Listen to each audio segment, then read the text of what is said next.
Bonjour à toutes et à tous. En 2026, le vendeur qui survivra ne sera pas uniquement le plus malin. Ce sera le plus solide. Donc on va arrêter les fantasmes. En 2026, le vendeur qui est sympa, bon communicant, expert produit, mais il est mort. Pas parce qu'il est nul, parce qu'il est remplaçable.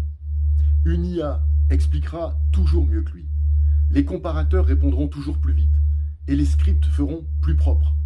Donc la vraie question n'est plus que sais-tu dire, mais que sais-tu tenir? Il faudra faire preuve de stabilité émotionnelle. Parce que le vendeur 2026 ne s'effondre plus à chaque non. Il ne surjoue plus chaque oui. Il ne dépend plus du regard du client. Il est stable. Il avance, même quand ça ne répond pas. Il n'a pas besoin d'être assuré pour agir. Un vendeur instable sera broyé.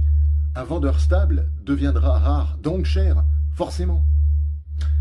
En plus, il faudra avoir le courage de dire non. En 2026, vouloir plaire, c'est presque un handicap. Le vendeur fort, lui, refuse les clients flous. Il faut l'assumer. Ces gens qui sont des touristes, en fait, qui font perdre du temps, qui font semblant de s'intéresser, mais qui, quelque part, ont déjà choisi ou ne choisiront jamais. Ce vendeur fort refuse les négociations absurdes, donc. C'est une perte de temps et d'énergie. Et il refuse les projets bancals. Grâce à une bonne découverte initiale, on peut vite s'en rendre compte. Donc ce vendeur 2026 ne court plus après tout le monde, il choisit. Et dans un monde saturé, celui qui choisit est très souvent perçu comme supérieur, meilleur. Il faudra également une clarté brutale.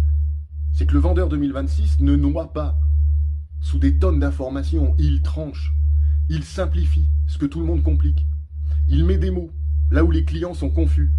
Il osera dire par exemple, écoutez, permettez-moi de vous dire que là, vous vous trompez.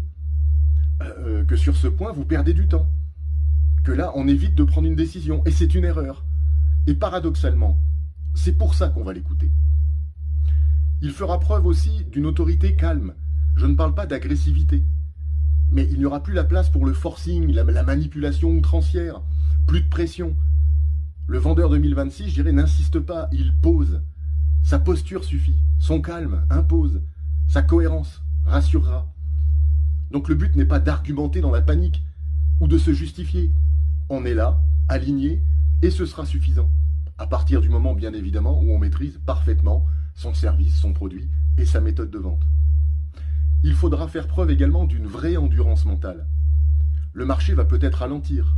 Les décisions vont peut-être traîner. Les clients vont douter peut-être plus longtemps. Donc le vendeur fragile abandonnera.